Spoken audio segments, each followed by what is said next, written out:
Энэ өрөө бид Дуулал 19-ийн 12-оос 14-р ишлэлийг тунхагланаа. Энэ нь Дуулал 19-р бүлгийн сүүлийн 3 ишлэл юм аа. Бид Давидын энэ залбирлыг олон жил залбирч байна. Өөрийн бурууг хэн ухаарч чадах вэ?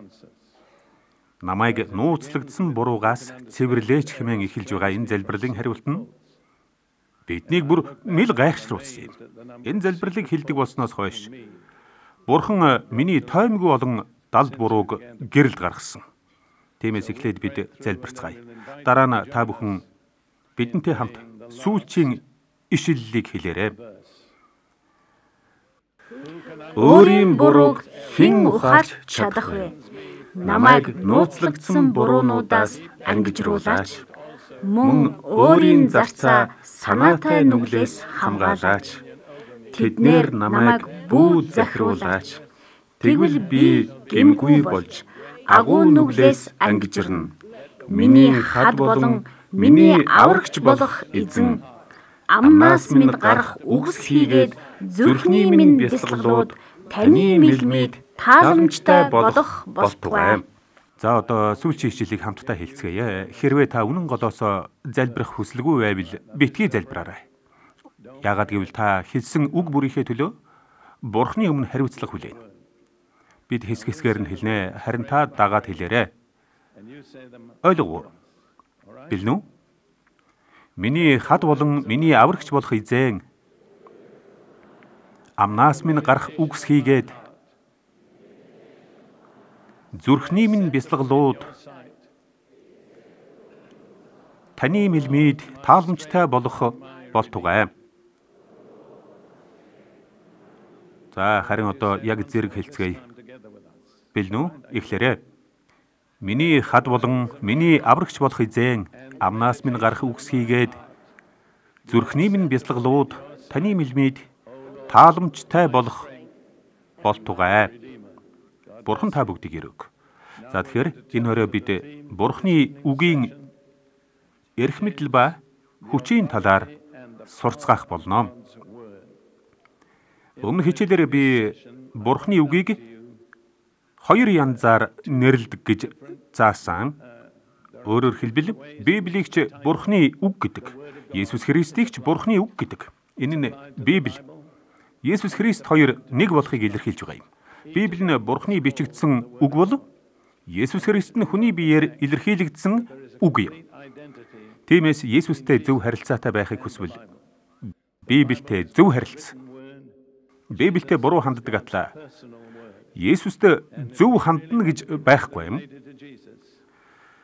Тиймд энэ орой бид Бурхны үгийн эрх мэдэл ба хүч гэдэг маш чухал сэдвээр ярилцах юм аа. Бурхны үгийн эрх мэдэл ба хүч. Хэрв та анзаарсан бол эрх мэдэл гэдэг англи үг нь зохиогч буюу автор гэсэн үгнээс язгууртай болохыг харна. Өөрөөр хэлбэл альва ажлын эрх мэдэл нь зохиогчийн эрх мэдэл байдаг. Зохиогч нь л бүтээгдэхүүндээ эрх мэдэл өгдөг. Тиймээс Библийн зохиогч, бичээсийн зохиогч нь хэн болохыг мэдэх хэрэгтэй. Үүнд 2 дугаар Тимот номын 3-ын 16 дугаар ишлэл маш тодорхой хариулсан байдаг. Судар бүр Бурхны амьсгалснаар байгаа бөгөөд заахад, зэмлэхэд, залруулахад, зөвхт байдал дотор чиглүүлэхэд тустай. Энэ нь Бурхны хүн аливаа сайн үйлд бүрэн бэлтгэгдсэн байхын тулд юм. За тэгэхээр хэрвээ та сайн үйлд бүрэн бэлтгэгдсэн байхыг хүсвэл үүний их ундраг нь бичээс юм. За мөн Паул судар бүр Бурхны амьсгалснаар байгаа гэсэн байдаг. Энэнийг грекээр Бурхнаар амьсгалагдсан гэдэг юм. Амьсгал гэдэг үг нь сүнс гэдэгтэй яг адилхан үг юм. За тэгэхээр хэрв та сайн үйлдэ бүрэн бэлтгэгдсэн байхыг хүсвэл үүний их ундраг нь бичээс юм. За мөн Паул Судар бүр Бурхны амьсгалснаар байгаа гэсэн үүнийг грекээр Бурхнаар амьсгалагдсан гэдэг. Амьсгал гэдэг үг нь сүнс гэдэгтэй яг адилхан үг юм аа. Тэгэхээр энэ нь бичээс бүр Бурхны сүнсээр амьсгалагдсан гэсэн үг юм. Зохиогч нь Бурхан. Бурхан олон сувг, олон багж хэргэлдэгч. Цаана нь Бурхан болох ариун сүнсний л эрх мэдэл оршдог. Тиймээс бид бичээстэй нүүр тулахдаа Бурхны эрх мэдэлтэй нүүр тулдаг. Библи зарим бичээс гээгүй. Харин бичээс бүр гэж юм. Ариун сүнс өөрөө бичээс бүр Бурхнаар амьсгалснаар бөгөөд ач тустай гэсэн. Өөрөөр хэлбэл та аль ч номыг чухал биш хэмээн үл тоож болохгүй юм. Езра, Нехемия номч чухал, Соломоны дууч чухал, бас иш үзүүлэгч Нахумч гэсэн чухал юм. Бичээсийн хамгийн алдартай хэсгийг л хамгийн чухал гэж үзэж болохгүй. Ингэх нь буруу. Боловсрохыг хүсч байвал бичээсийг бүхлээр нь сурах хэрэгтэй. Үүнд олон жил хэрэгтэйч. Энэ нь шатлан өргөждөг үйл явц юм. Та Бурхны үгийг сурч, хэрэгжүүлж, бясалгах тусам хүчээс хүч рүү нүүнэм. Тэгээд Бурхны үгийг сонсож, үйлдэснээр л түүний дээр барьж байгуулна гэж Есүсийн хэлснийг бүү мартаарай. Сонсох биш харин сонсож үйлдэх хэрэгтэй. Түүнчлэн бичээсээс үзвэл Библийн зохиогчоос өөр хинч Библийг хөрвүүлэх эрхгүй юм. Жишээлх юм бол би олон ном бичсэн. Хэрвээ та миний номын агуулгыг ойлгохгүй байвал би л тэрнийг хамгийн сайн тайлбарлаж чадна шүү дээ. Юу хэлэх гэснээ би л мэднэ. Яг үүнтэй адилхан хэрв та бичээсийг ойлгохгүй байвал зохиогчтой нь уулзах хэрэгтэй. Тэр зохиогч л бичээсийг хөрвүүлж чадна. 2 дугаар Петр 1:20-21 дээр Петр ингэж хэлдэг. Судрын нэгч иш үзүүлэлэг. Иш үзүүлэгчийн өөрийнх нь тайлбараар ирээгүйг юуны төрөнд мэдэгтэн гэж. Хинч би үүний утгыг мэднэ гэж хэлж чадахгүй юм. Бичээсийг гагцгүй ариун сүнс л хөрвүүлэх хэрэгтэй. Петр цааш нь ингэж хэлжээ. Учир нь нэгч иш үзүүлэлэг хизээч хүний хүслээр гарсангүй. Харин ариун сүнсээр хөдөлгөгдсөн хүмүүс Бурханаас айлджээ гэж. Петр ч бас Паулийн хэлсэн үгийг цохон тэмдэглээд. Бичээсийн цаад эрх мэдэл их үсвэр нь ариун сүнс болохыг хэлж байна. Магадгүй та гэхдээ бичээсийг бичсэн хүмүүс чинь маш дорой хүмүүс байсан шүүд. Библич тэдний гим нүглийг хэлсэн байдаг гэж хэлж болох юм. Гэхдээ бичсэн хүмүүсийн гим бурууг тэмдэглэсэн байдаг нь Библийн үнэн зөвийн тэмдэгэ гэж би боддог. За ер нь хүн гим нүглээ далдалж нуунуул гэхээс өөрийгөө сул дорой болохыг илчлэх хүсэлгүй байдаг шүү дээ. Гэтэл Библийн зохиогч тэгээгүй. Тэр ч битгий хэл дуулалын зохиогч Давидын ноцтой нүгэлч олон түмнээ ил тод илчлэгдсэн байдаг. Тэгвэл ийм нүгэлт хүмүүсээр бичигдсэн байж Библи яаж алдаа мадаггүй байж таарах вэ? Үүнд дуулал номын 6-гийн 12 дугаар ишлэл маш гайхалтай хариулт өгчээ. Шавар 100-нд тунгаагдж 7 дахин цэвэршүүлэгдсэн мөнгө мэт. Эзний үг бол цэвэр юм. Хүмүүс төмрийг ингэж л цэвэршүүлдэг байжээ. Шавар зуух бариад гал түлж тэгээд дээрээс нь төмрөө хийж цэвэршүүлнэ. За тэгэхээр энэ дүрслэлд 3 зүйл гарч байна. Шавраар барьсан зуух. Шавар нь хүний багж юм. Харин гал нь мөнгийг буюу үгийг цэвэршүүлдэг ариун сүнс юм. Тэгэхээр энэ нь гэмт хүн яаж Бурхны эрх мэдэлт үгийг дамжуулах сувг болдгийг хэлж байгаа юм. За би дахиад хэлье л дээ. Шавар бол хүний бүтээсэн сав. Харин гал нь ариун сүнс юм аа.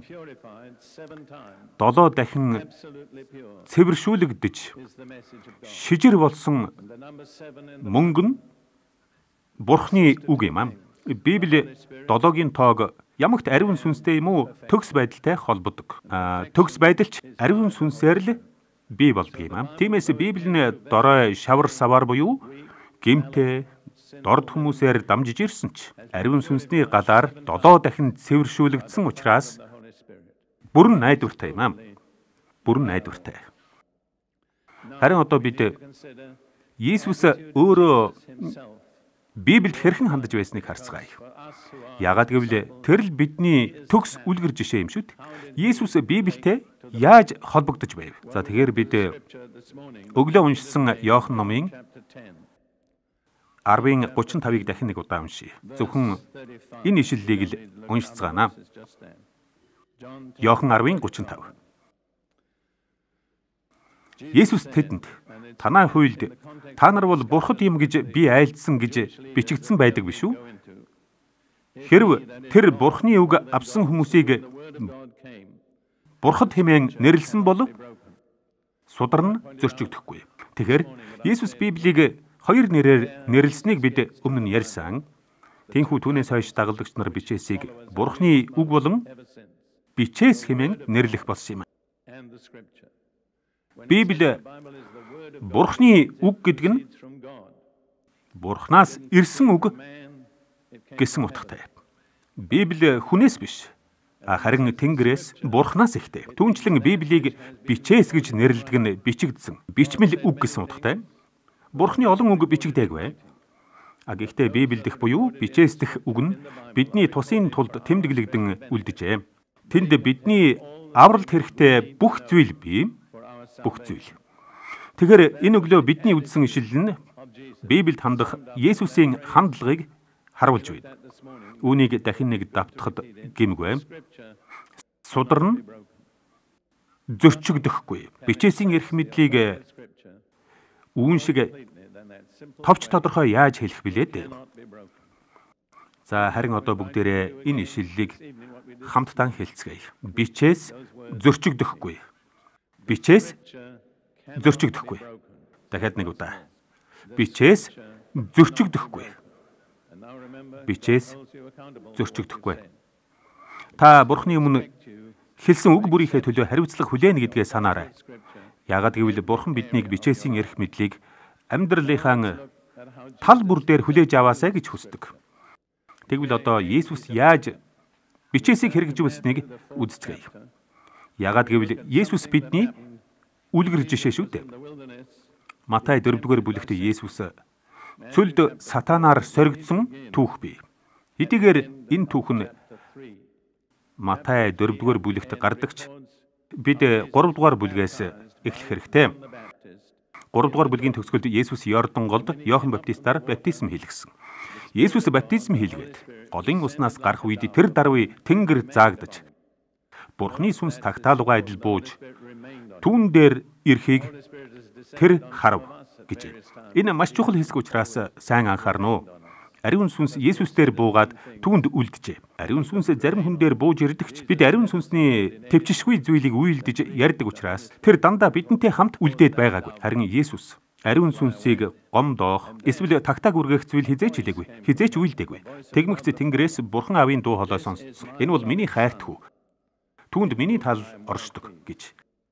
Тэгэд Иесус үүний дараа амар сайхандаа жаргасан байх гэж бодмоор.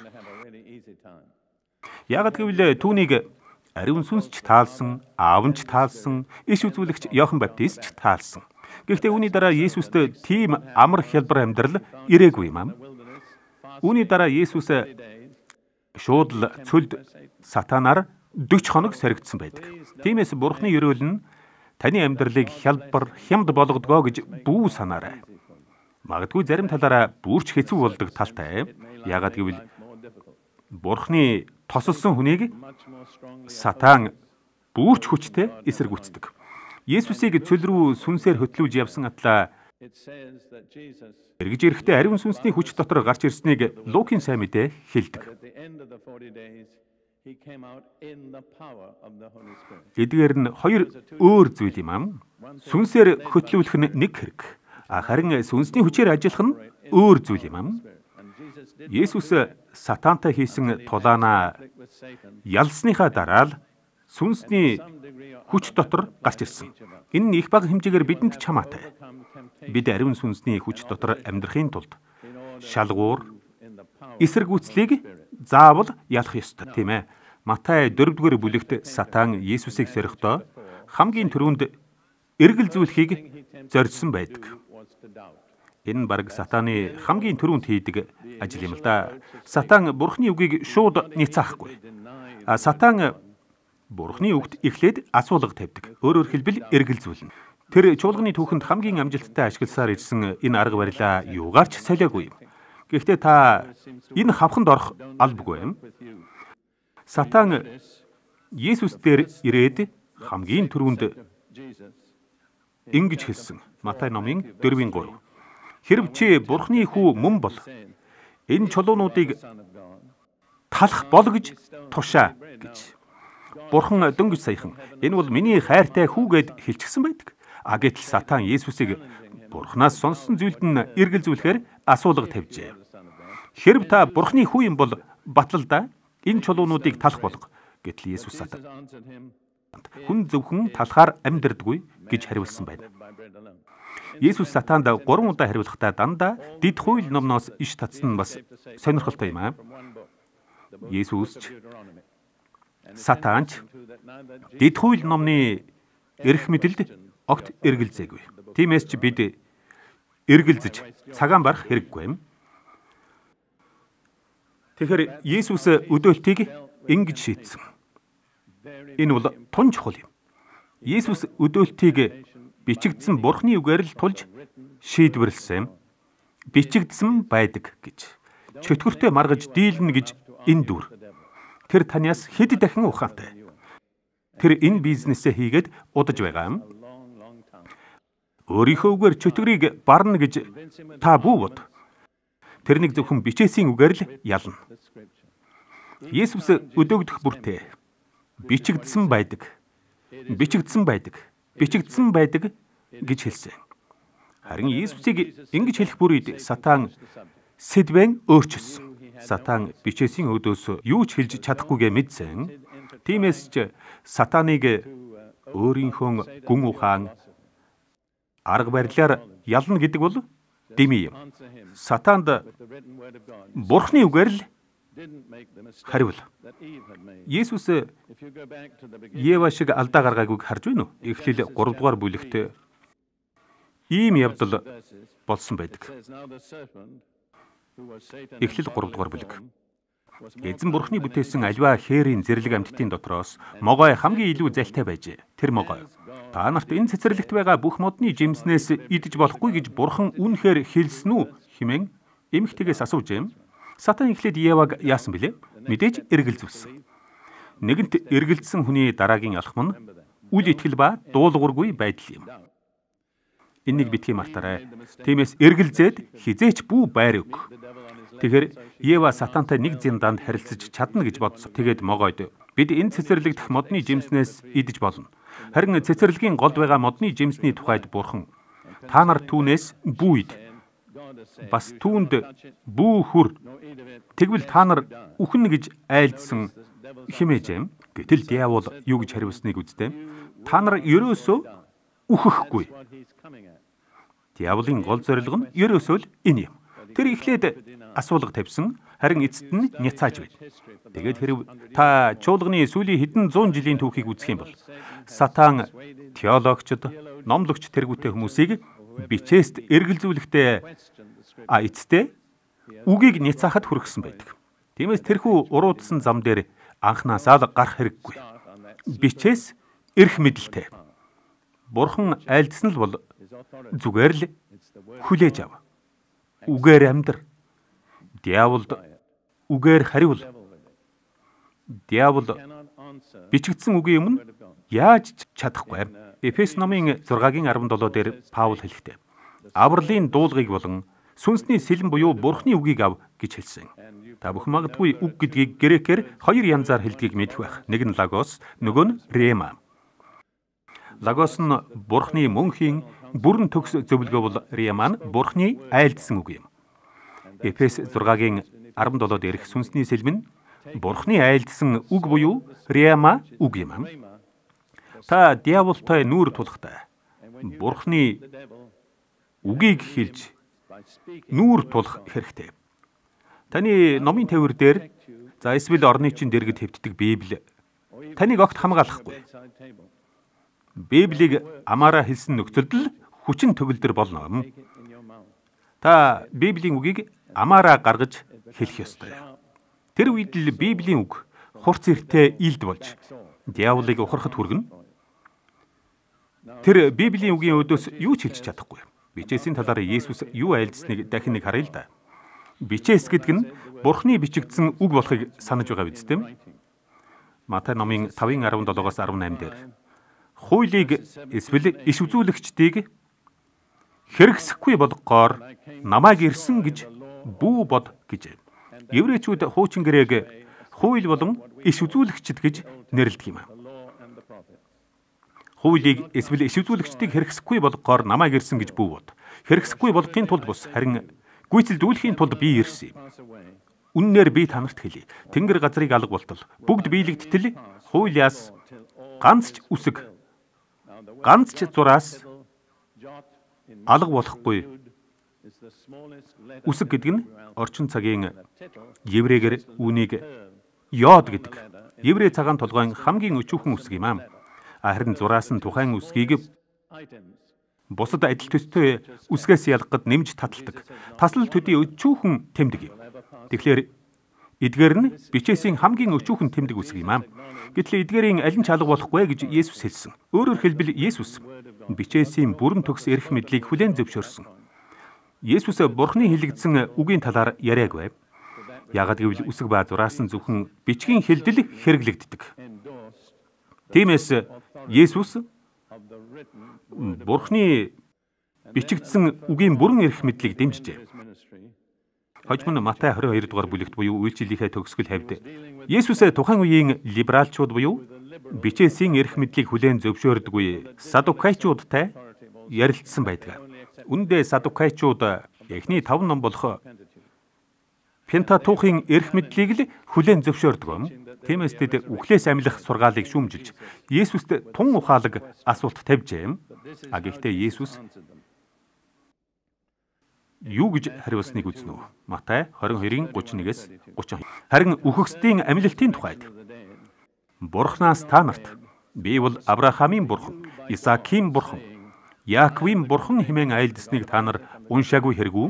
Тэр бол үхэгсдийнх бус, харин амьдын Бурхан гэж хэлв. Есүс энэ бичээсийг хэрхэн хэрэгжүүлснийг тэмдэглэнэ. Эдгээр үг нь 1400-ны өмнө Мойсегоор бичигдсэн юм. Үндэ эдгээр нь Бурхан Мойсед шууд айлдсан үгс юм. Гэхдээ Есүс эдгээр үгт үе өнгөрөөсөн үгс шиг хандаагүй юм. Есүс Бурханы та нарт хэлсэн үгийг уншаагүй юм уу гэж айлдсан. Харж байна уу? Бичээс хизээч хуучрахгүй. Бичээс нь хүний ухаанаар бичигдээгүй. Бичээс бол Бурхан юм. 3000 жилийн тэртээ бичигдсэн байлаач Бурхан өнөөдөр ч энэ үгээр тантай ярьдаг. Бичээс ийм эрх мэдэлтэйг Есүс мэдэж байсан. Харин одоо Есүс амьдралаараа бичээсийг хэрхэн биелүүлснийг үзцгээе.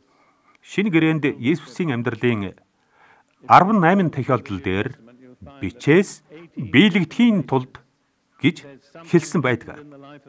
Өөрөөр хэлбэл Есүс бичээст итгээд зогсохгүй. Тунхаглаад зогсохгүй. Бичээсийг дагдаг байсан. Түүний бүхий л амьдрал бичээсийн биелэл байсан юм. Олон жишээ байгаач энэ удаа бүгдээрээ 4 жишээг л үзцгээе.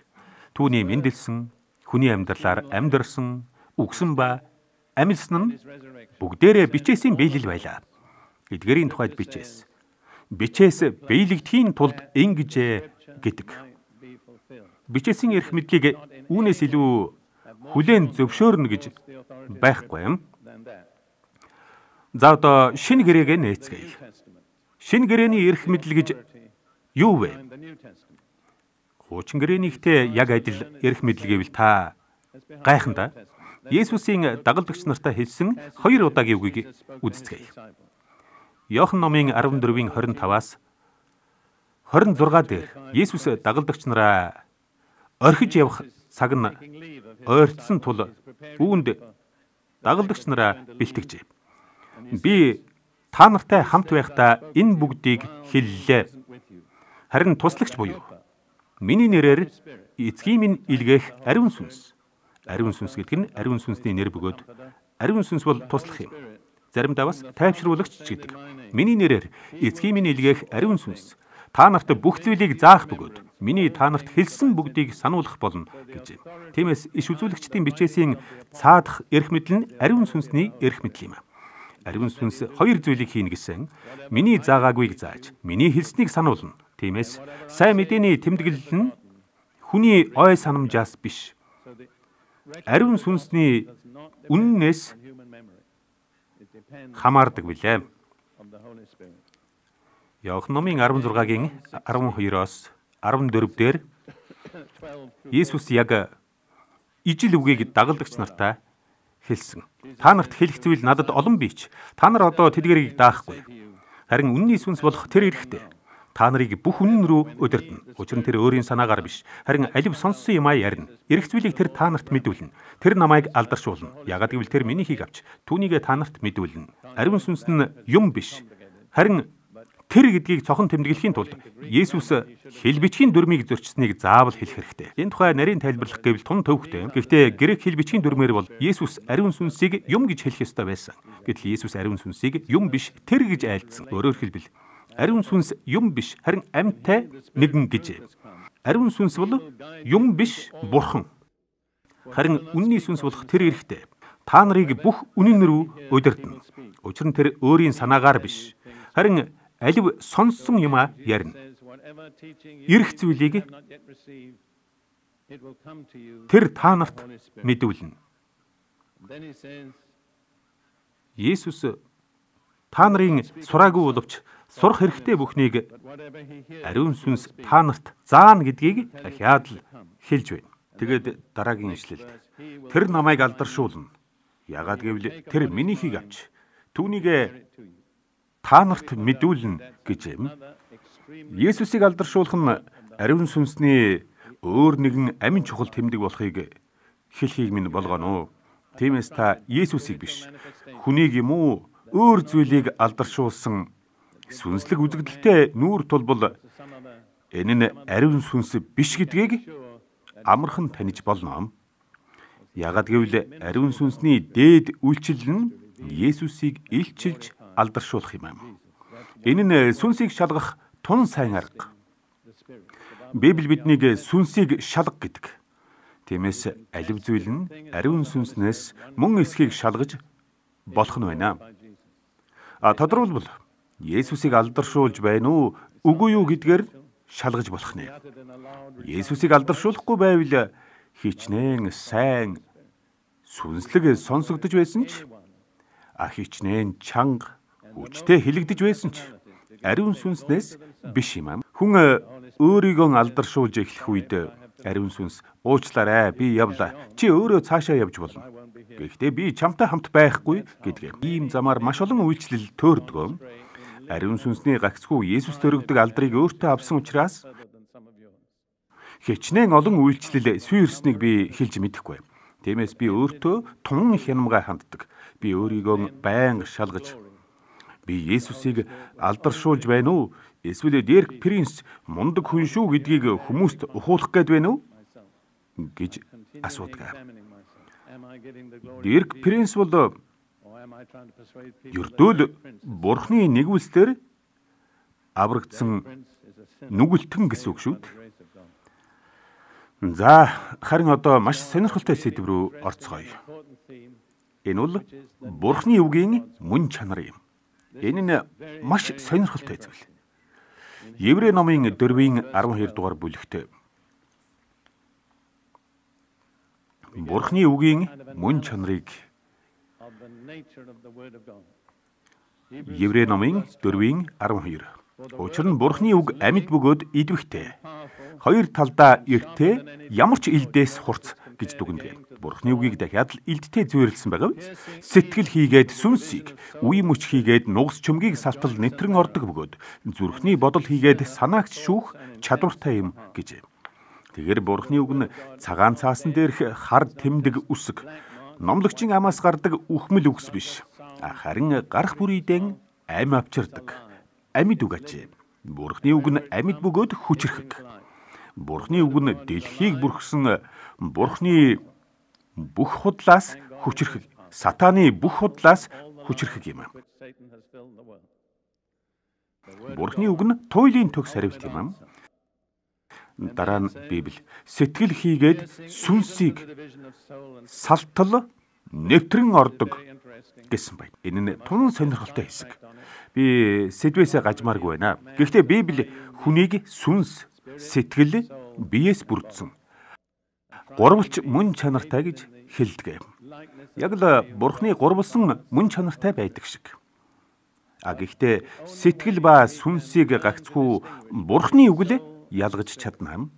Бурхны үг нь сэтгэлээс төрсэн зүйлийг сүнслэгээс салгаж чадах цорын ганц хурц эрт багаж юм. Энэ бол маш чухал. Ягд гэвэл шинэ гэрээг судалбал сэтгэлээс төрсэн зүйл ямагт сүнслэг зүйлстэй сөргөлддгийг харж болох юм. 1-р Коринт номын 2-р бүлэгт Паул сэтгэл төвтэй хүн Бурхны сүнсний зүйлийг хүлээж авч чаддаггүй. Ягд гэвэл тэрээр сүнсээр сохор юм гэж хэлдэг. Тиймээс сүнслэг зүйлс болон сэтгэлээс ихтэй зүйлсийг ялгаж сурах хэрэгтэй юм. Энийг гагцхүү Бурхны үг л хий. Бурхны үг нь үе мөч хийгээд нугас чөмгийг салгадаг. Тиймээс бичээс нь ямар ч мэс засалчийн хутга сэтгэл зүйчийн дүгнэлт хүрч чадахгүй хэсэгт хүрдэг юм. Бурхны үг нь хүний хувь чанарын гүн рүү нэвтрэх чадaltaй ганц зүйл юм. Дараа нь бичээс зүрхний бодол хийгээд санаагч шүүх чадвартай гэсэн. Ялгаж салгах гэдэг нь альва зүйлийн мөн чанар руу нэвт орж дүн шинжилгээ хийхийг хэлнэ. Олон жилийн өмнө намайг нялх итгэгч байхад нэг хүн чи Библийг уншиж байхад Библи чамайг уншиж байдаг юм гэж би энэ үгийг хизээч мартдаггүй. Библи унших нь хоёр замтай үйлдэл юм л да. Би анх Библи уншихдаа цэвэр философч хүний сэтгхүйгээр хандсан юм. Гэвч унших тусам Библи надад тун залхуутай санагдлаа. Гэхдээ би энэ номд дийлдэхгүй гэсэн гүргэр зангаасан болж үргэлжлүүлэн уншсаар байлаа. Гэтэл явандаа өөрийнхөө талаарх бодол маань өөрчлөгдөж эхэлсэн юм. Тэр хүртэл би өөрийгөө бүхнийг мэддэг, чаддаг. Гүн ухаан бол бүхний шийдэл гэж боддог байлаа л да. Гэтэл Библийг унших тусам өөртөө итгэл маань үүрч эхэлсэн юм. Би юу болоод байгааг ойлгохгүй юм байлаа. Тэр үед би 25 ч хүрээгүй байсан ч өөрийгөө цагаасаа өмнө өтлөж байна гэж бодсон юм. Намайг Библи уншиж байхад Библи намайг уншиж байсныг би мэдээгүй байлаа. Эцэст нь би яг л найран дээр би чамайг жинсэн боловч чи хүрсэнгүй гэдэг бичиг ханан дээрээсээ үдсэн Белтшазар шиг л боллоо. Тэгээд миний өөртөө ханаж цадсан байдал, бардамнал, мунхаг зан, оюуны баталгаа маань бичээсийн өмнө сөхөрсөн юм да. Тухайн үед би энэ бүхнийг ухаараагүй боловч бичээс ажиллаа хийсээр байжээ. Тиймээс та Библи уншиж байхад Библи таныг уншиж байдгийг битгий мартаарай. Одоо 1-р Тесалоникос Библийн үйлддэг бас нэгэн талыг үзцгээе. 1-р Тесалоник 2-р бүлгийн 13 дугаар эшлэлд Паул сайн мэдээг гайхалтай хүлээж авсан Тесалоникийн итгэгч нарт хандан ийхүү бичжээ. Та нар биднээс Бурхны захиасын үгийг хүлээн авахдаа үүнийг хүний үг бус харин үнэхээр байгаагаар нь буюу итгэдэг та нарын дотор бас ажиллаа хийдэг Бурхны үг хэмээн хүлээн авсан. Үүний төлөө бид бас Бурханд үргэлж талархдаг гэж. Тэгэхээр Библийн үгийг хэрхэн хүлээн авахаас л Библи таны дотор юу үйлдэх нь шалтгаална. Та Библийг хүний үг гэж үзвэл Библи таны дотор ажлаа бүрэн хийж чадахгүй. Харин Бурхны үг гэж хүлээж авбал таны дотор хүчрэхээр ажиллана. Та Библийг уншихдаа тунгаан бодох цаг гаргаад дараа нь эзэнд энэ таны үг гэдэгт би итгэж байна.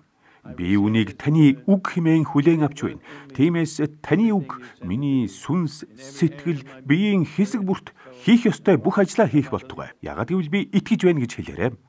Тэгэд дараа нь бид миний бодлоор бичээсийн хамгийн онцгой тэмдэглэлийн нэг болох Петрийн үгийг буюу 2 дугаар Петр номын 1-3-4 дугаар ишлэлийг харах хэрэгтэй. Энэ нь Илч Петрийн өгүүлбэрийн хамгийн гол хэсэг юм. Илч Петр бас л урт өгүүлбэрээр бичдэг байжээ. Миний бодлоор Паул хамгийн урт өгүүлбэрээр бичдэг байсан. Гэхдээ Петр ч дутхгүй л урт өгүүлбэрээр бичдэг байна. Тиймээс тэр урт өгүүлбэрийг нь англи хэл дээр буулгахдаа хуваах хэрэгтэй болдог. Тэгэхээр би өгүүлбэрийнх нь эхнээс биш, шууд дундаас нь явъя. Өөрийнхөө алдар ба давуу чанараар биднийг дуудсан түүний жинхэнэ мэдлэгээр дамжуулан түүний бурханлаг хүч бидэнд ам болоод сүсгэлэлд хамаатай бүхнийг сойрхсон. Энэ бол гайхалтай мэдэгдлээ. Бидэнд хэрэгтэй бүхнийг бурхны бүхнийг чадагч Тэнгэрлэг хүч хэдийн өгсөн гэж. Гэхдээ та бурхан минь надад энэ бүхэн чинь байгаа юм шиг санагдахгүй л байна шүү. Байгаа юм бол тэгээд хаана байгаа юм бэ гэж асууж болох л доо. Тэгвэл үүнд чинь дараах ишлэлээр хариулж байна. Эдгээрээр дамжуулан тэр бидэнд үнэтэй бөгөөд гайхамшигт амлалтуудаа сойрхсон. Ингэснээр та нар энэ дэлхийд тачаалаар байх ялзарлаас ангиж ирснаар бурханлаг мөн чанарын хуваалцагч болох юм гэжээ.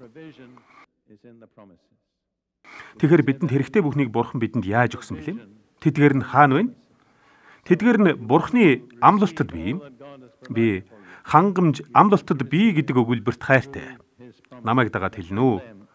Хангамж амлалтад бий. Тиймээс хэрв та бурхны танд бэлтгэсэн бүхнийг хүлээж авмаар байгаа бол бурхны амлалтаар дамжуулан авах хэрэгтэй. Учир нь танд хэрэгтэй бүхэн амлалтанд бий. Гэхдээ хангамж нь бас Есүсийг таних мэдэх мэдлэгээр дамжиж ирнэ. Яагаад гэвэл бичээс Есүсийг л ээлжилдэг. Өөр нэг зүйл нь бид амлалтыг хүлээж авснараа Тэнгэрлэг мөн чанарыг хүлээн авч тачаалаар дамжигн дэлхийг ялзруулсан ялзарлаас зугтна. Энэ бол бас нэгэн гайхамшигтай мэдэгдэл. Библи үнийг ийм тодорхой бичээгүй байсан бол би хэлж зөрхөлөхгүй байсан. Тэгэхдээ бид тун хянамгай байх ёстой юм.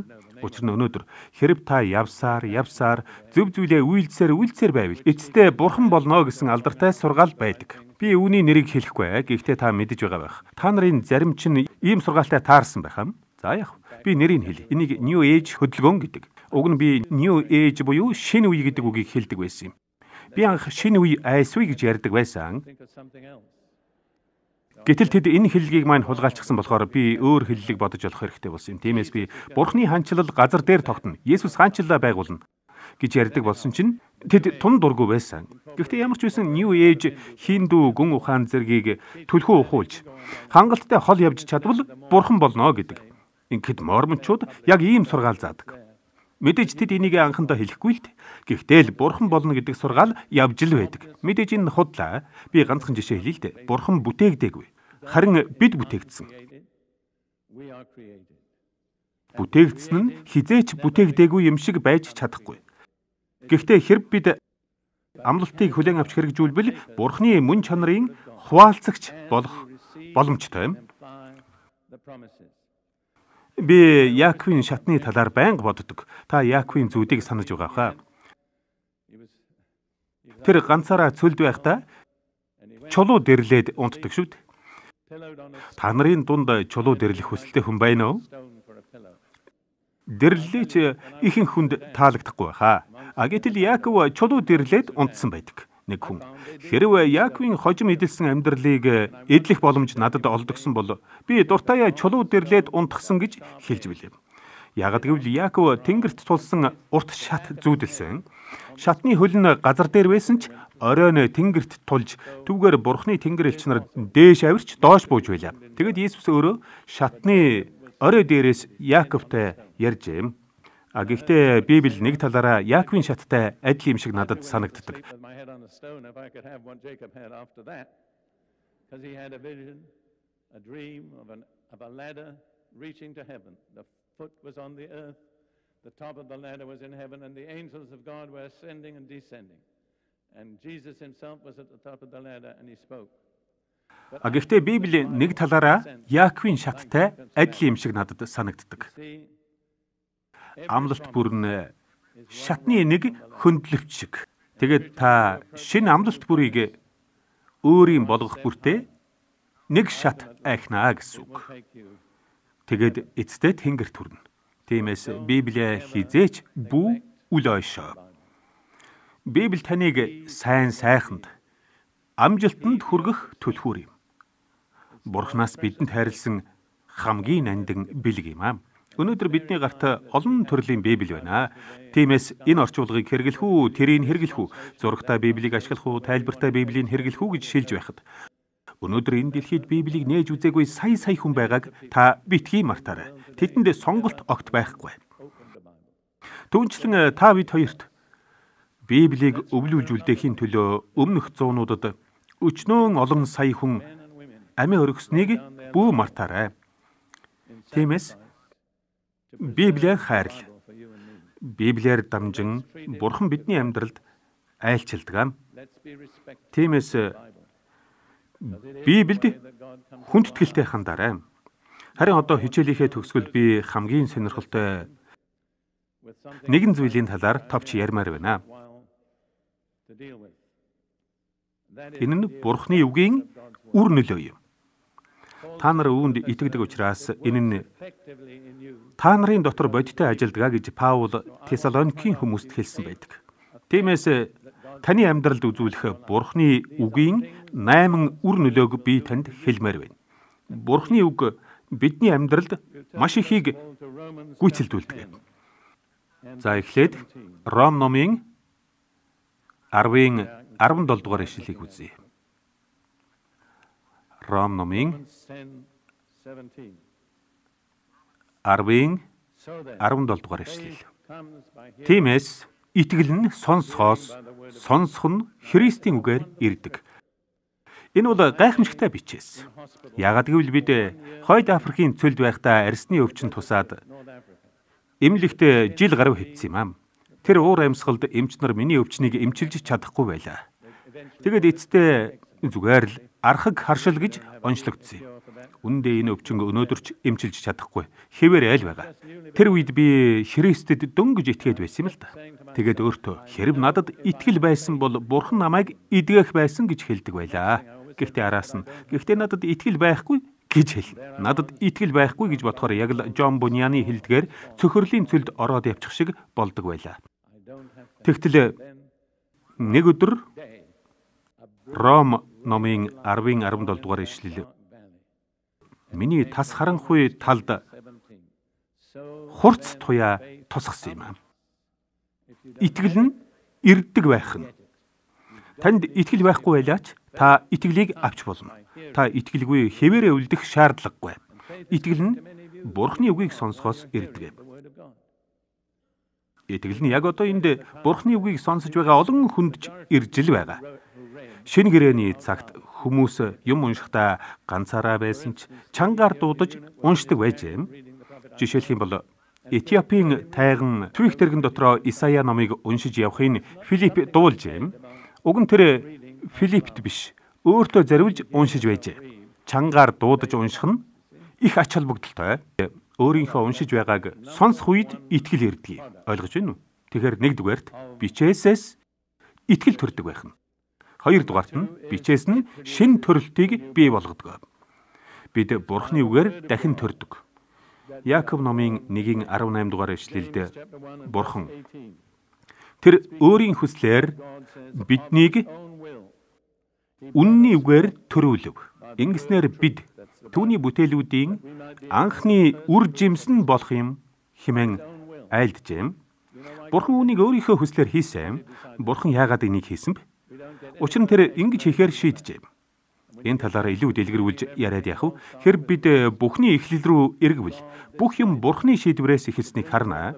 Бурхан өөртөө зориулж хүн бүтэхийг хүссэн бөгөөд энийг Бурханы үгээр буюу бичээсээр хийхээр шийджээ. Тиймээс Бурхны үг л та бид хоёрт Бурхныг мэдүүлж, Бурхны үгээр л бид шинэ бүтээл, Бурхны хүмүүс болжээ.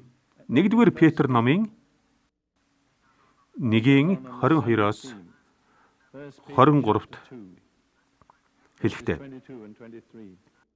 та нар үнэнд дуулууртай байснараа сэтгэлээ ариусгаж, чин сэтгэлээс ах дүүсээ хайрлах болсон учраас бие биеэ зүрх сэтгэлээсээ халуунаар хайрлах тун гэж. Сэтгэлээ хэрхэн ариусгадгийг анзаарав. Үннийг дагснаар, үннийг сонссноор биш, харин дагснаар. Тэгээд ямар үр дүн гарна гэсэн? Үүний үр дүн нь чин сэтгэлийн хайр гэж. Дараа нь Петр дахин төрсөн билээ. Дахин төрсөн гэдэг үгийг анхаарна уу? Устдах үрээс бус, үл устдах үрээс. Үл устдах үр гэж юу вэ? Тэгэхээр итгэлээр зүрхэндээ хүлээн авсан Бурхны үгийн үрэл шин төрөлтийг бий болгодог байх нэ. Үр нь ялзаршгүй бөгөөд ялзаршгүй үрээс төрдөг амин ялзаршгүй юм. Үрийн мөн чанараас амийн мөн чанар хамаарна. Та алим тарьсан байж жүрж хураахгүй. Бурхны үг нь ялзаршгүй бөгөөд үүнээс төрдөг амин бас ялзаршгүй юм. Үг нь тэнгэрлэг, ариун, мөнхийн юм. Тэнгэрлэг, ариун, мөнхийн юм. Та нэгэнт дахин төрсөн бол дараа нь танд шим тэжээл хэрэгтэй болно. Тэгээд хамгийн гайхалтай нь Бурхны үг л бидний сүнсний өсөлтийн үе шат бүрт шаардлагатай амин дэм болдог юм. Дөнгөж төрсөн Няраа итгэгчдэд сүү хэрэгтэй бөгөөд энэ тухай Илч Петр хэлсэн байдаг. 1-р Петрийн 2:2. Үгийн цэвэр сүг нялх хүүхдүүд адил хүсэн тэмүүл. Ингэснээр та нар үгээр авралт хүртлээ өсөх юм гэж. Тэгэхээр та нэгэнт дахин төрсөн бол Бурхны үгийн хоолнд дурлах ёстой. Бид дөнгөж дахин төрөөд байхдаа юм л бол Библийг уншихыг хүсдэг байсныг өнөөдөр эндээс олон хүн гэрчлэн байхаа. Бид дөнгөж мэндэлсэн эрүүл няраа байхдаа бидэнд тэжээл болох Бурхны үгийн сүг хүсэн тэмүүлдэг байсан. Харин хүн өсгийн хэрээр талах тэргүүтэй бор хоол шаардлагатай болно. Гэхдээ Есүс хэлэхдээ хүн зөвхөн талхны хүчээр биш, Бурхны амнаас гарах үг бүрээр амьдрна гэжээ. Тиймээс Бурхны үгнээс сүү төдийгүй талах болдог байх нэ. Гэхдээ хүн дан талах хിവэрэ байгаад байж болохгүй. Хүн өсөх тусам бор хоол шаардлагатай болно. Харин Бурхны үг мөн л бидний махан хоол болно. Еврей номын 5-р бүлэгт бичээсийг сайн мэддэг еврей хүмүүс тандан. Та нар бүгдийг мэддэг тул одоогийнхоос хавьгүй дээр үйлдэж чадна даа гэж хэлсэн байдаг. Тэрээр та нар бичээсийн мэдлэгтэй боловч үүнийг хэрэгэлдэггүй гэж. Энэ үг Еврей номын 5-ын 12 дугаар ишлэлд байна. Учир нь энэ цагт та нар багш байх ёстой боловч та нарт Бурхны үгсийн эхний үндсүүдийг заахын тулд дахин та нарт хэн нэг нь хэрэгтэй аж. Та нарт бор хоол бус харин сүү хэрэгтэй болсон байна гэж. Тэр итгэгч хүмүүс яасан? Тэд хамгийн энгийн үндсэн үннээс өөр зүйлийг боловсруулж чадахгүй байсан.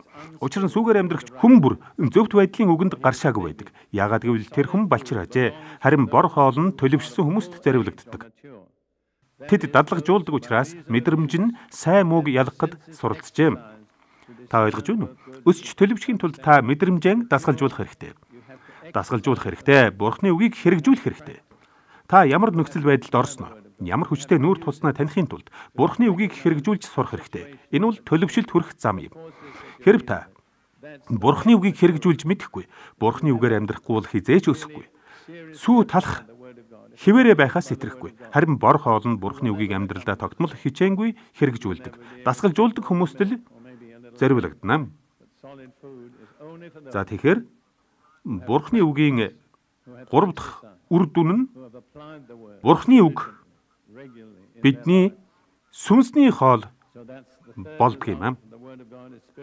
Сүнсний хоол болдог. За дөрөв дэх үр дүн нь оюуны гэгэрл юм. Би дуулал 119 дугаар бүлгийн 130 дугаар ишлэлийг нэмэр байна. Таны үгсийн тунхаглал гэгээр үлдэг. Тэдгээр нь энгийн хүмүүст ухаарлыг хайрладаг гэж. Тэгэхээр Бурхны үг бидний тарих зүрхэнд нэвтрэх гэгээр үлдэг аж. Энэ нь боловсролоос өөр юм. Боловсрол нь гэрэл гэгээ биш юм аа. Та боловсролтой хатлаа тад харанхуй оюун ухаантай байж болно. Яаж мэдэж байгаа юм гэж юу? Яагаад гэвэл би тийм байсан юм. Маш өндөр боловсролтой хатлаа Бурхны үг амьдралын минь гийгвэл хүртэл тас харанхуйд л бүдчиж явсан. За тэгэхээр боловсрол нь гэрэл биш юм аа. Олон жилийн өмнө би Зүүн Африкийн оюутнуудад хичээл заадаг байлаа. Тэдний оройн дээд хүсэл нь боловсролтой болох байсан юм. Тиймээс би нэгэн удаа тэдэнд та нар боловсролын араас явж байна. Гэхдээ цэцэн ухаантай болж байна уу гэсэн танилцуулга бичсэн юм л да.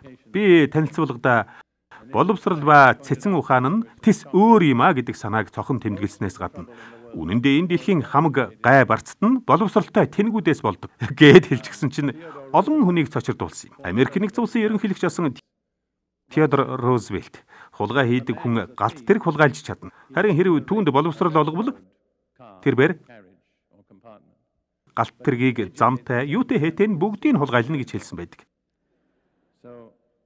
Тиймээс боловсрол хэрэгтэй хэд боловч гэрэл биш юм. Үүндээ хамгийн өндөр боловсролтой хүмүүс хамгийн харанхуй байх нь элбэг байдаг. А зөвхөн Бурхны үг л гэрэл авчирдаг юм. Дараа нь Бурхны үг биеийн эдгэрэл амлаж байна. Би үүнийг амьдралынхаа туршилгаар мэднэ. Дуулал номын 107-гийн 17-оос 20 дугаар ишлэлийг үздэцгээе.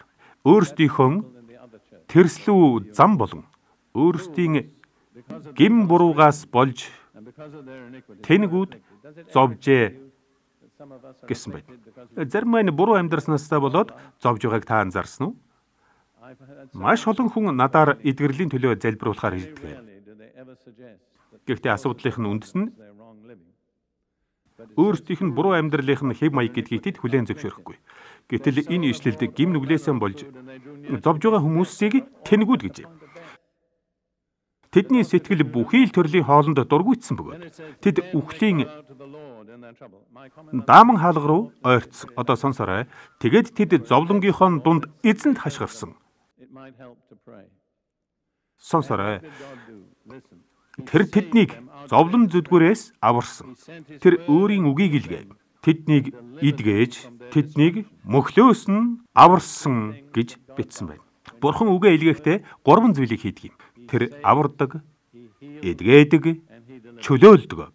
Бурханы өршөөлийн 3 үйлс нь нүглээс аврах, өвчнөөс идгээх, чөтгөрийн хүчээс чөлөөлөх бөгөөд эдгэрийг Бурхан үгээрэн гүйцэлдүүлдэг юм. Та нарын зарим нь гараа тавиад эдгэрлийн төлөө залбирах номлогчийг л хүсэж байгаа. Ингэж болно. Гэхдээ над дээр маш олон хүн эдгэрлийн төлөө залбируулахаар ирдэг учраас би нэг зүйлийг сайн мэднэ. Тэд эдгэрдэг. Үүндээ тэд Дирк Принсийг биш, эзнийг хараасаа гэж би зовиндаг юм. Би танд нэг зүйлийг хэлмээр байна.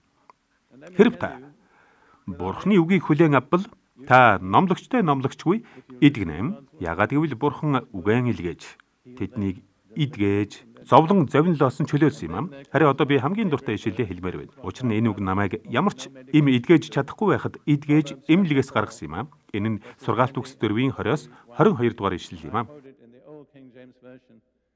Хүүмэн миний үгэнд анхаарлаа хандуул. Үгсийг маань чих тавин сонс. Тэднийг хараанасаа алдаж болохгүй. Тэднийг үр зүрхэндээ хадгалж яв. Учир нь гэвэл миний үгс бол тэдгэрийг олсон нэгэнд ам бөгөөд тэр хүний бүх биед эрүүл мэнд юм гэсэн байна. Бурхны үг махан биед маань эдгэрлэж. Намайг эмч нар ч эдгэж чадахгүй. Би ч надад итгэл байсан бол Бурхан намайг эдгэх байсан хэмээн цөхөрсөөр ямар ч найдваргүй байлаа. Тэгтэл би итгэл нь сонсохоос, Бурхны үгийг сонсохоос ирдэгэ гэсэн бичээсийг ойлгосон юм. Надад найдвар төрж би бичээсийг цоо шин найдвараар харж эхэллээ. Гэхдээ нэг асуудал байлаа. Би мэрэгжлийн гүн ухаанч байсан юм. Харин мэрэгжлийн гүн ухаанчдын ажил нь хялбар зүйлийг төвөгтэй болгоход оршдог.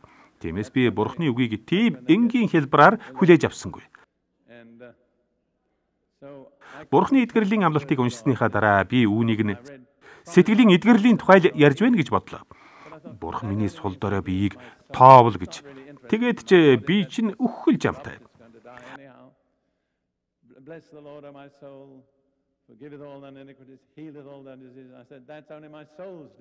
Гэтэл сургаалт үгс 4-ийн 20-22-ыг олж үзээд би салж чадсангүй.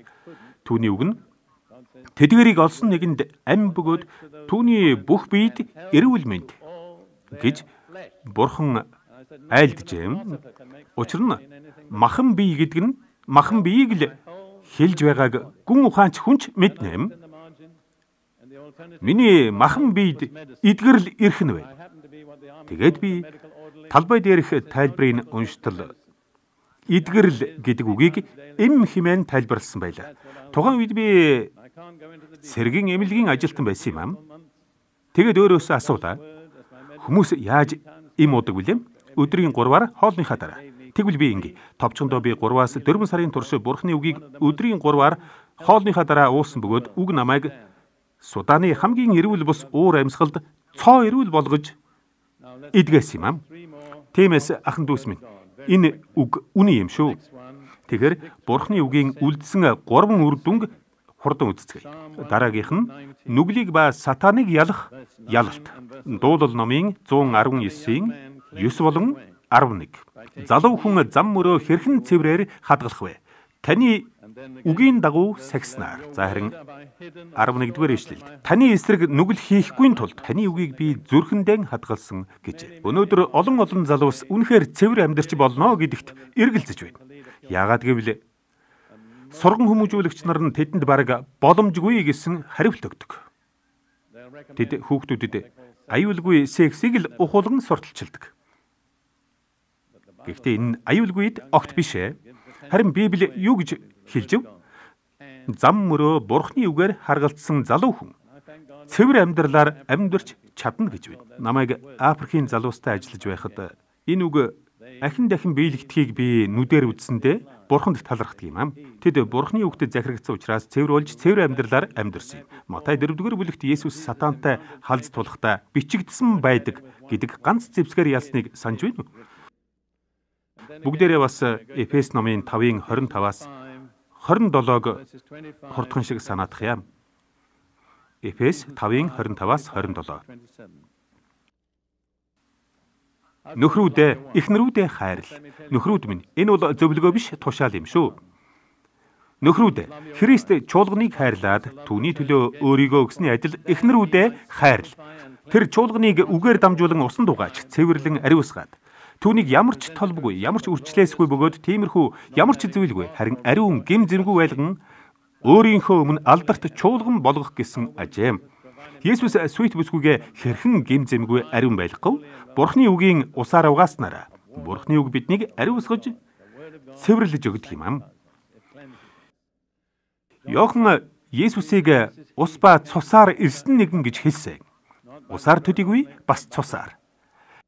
Тахилынхаа цусаар Есүс биднийг зэлж, харин үгийнхээ усаар биднийг цэвэрлэж ариусгадаг. Бидэнд аль аль нь хэрэгтэй.